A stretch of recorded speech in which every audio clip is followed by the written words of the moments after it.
What if I told you there is a software that Brighton uses to recruit some of the best young talent from around the world? Brighton is described by Pep Guardiola as the side with the best build-up play in Europe. But even more impressive than that is their recruitment. Brighton owner Tony Bloom is a sports betting entrepreneur. He uses a betting software that is kept secret from the staff, but has been instrumental in the recruitment of hidden talent. The algorithm is not shared with the staff, but Tony relies on it heavily to discover players in some obscure leagues and emerging markets. Brighton's recruitment has become the envy of clubs around Europe, with the Seagulls poised to become the most profitable club in Europe this summer. Just looking at the example of Moises Caicedo, he was bought by the club for £4 million from Ecuadorian side Independiente and is valued today at above £70 million. Argentinian World Cup winner Alexis McAllister was bought for £8 million just 2 years ago from Argentinos Jr. Liverpool are looking to finalize his sale today for £35 million. One of the keys behind the success of Brighton's transfer strategy is their ability to find players in leagues that might go below the radar. Now, to understand Brighton's recruitment strategy, you first need to know that the club owner Bloom, who was a lifelong Brighton fan, he bought the club back in 2009 and has since revolutionized it, when just a few years earlier it almost went extinct. Bloom owns a sports betting software to which Brighton Football Club is a customer. Scouts are sent a list of names to watch and compile reports on players who have passed the data tick list, based on factors such as age and match minutes. A traffic light system is used for reports. Green means a great fit, amber is for players close to fitting the criteria, and red is for monitoring. There are 3 levels for the recruitment of players: recruiting players for now, recruiting players for now and for the future, and then just recruiting for the future. So when Brighton look at a talent in the market, they look to both signs that the player to be used in the current squad, but is also a player that has huge resale value.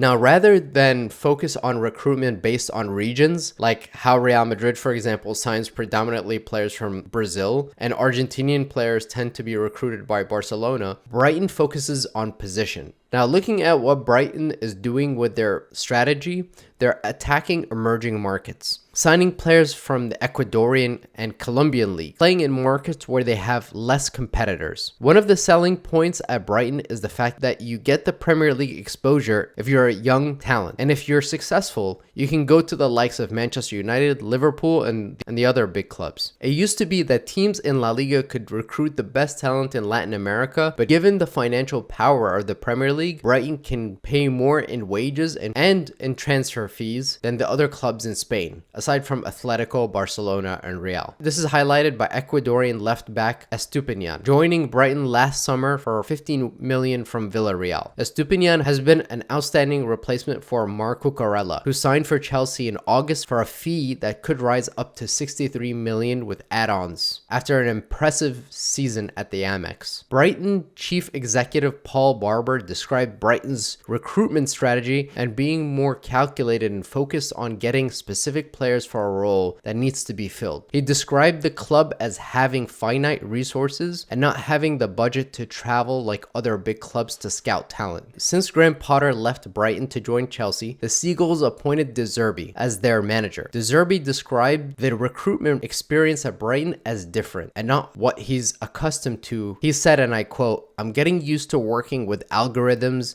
in another way in the transfer market and getting used to approaching this way. I didn't know it before. I spent a lot of time studying new players on video. But now I understand there's another way to find players." He said, "At the Serie A and at Shakhtar, it was totally different. I had one of my team who would give me a player's name and I would study that player without numbers and without data, only with video." Now, Brighton often plan at least 1 or 2 transfer windows ahead in lining up players that they're targeting to develop into the team. Gareth Jennings, former technical development director at FIFA, said, "If we look at artificial intelligence predictability, we've now got data from outside of our own clubs that we could then predict the data if they come into our model. So with this global reach that they now have, they'll be looking in other markets and understanding that if we lose a player, what player will give us the same data returns? They will have really a clear understanding of that. It seems that the strategy of Brighton is one that will sustain them in the short term and possibly even the long term. What are your thoughts about the strategy, and can other clubs in Europe learn from it and improve their recruitment strategy? If you enjoyed this video, I'd really appreciate it if you subscribe to my channel. Thank you for watching.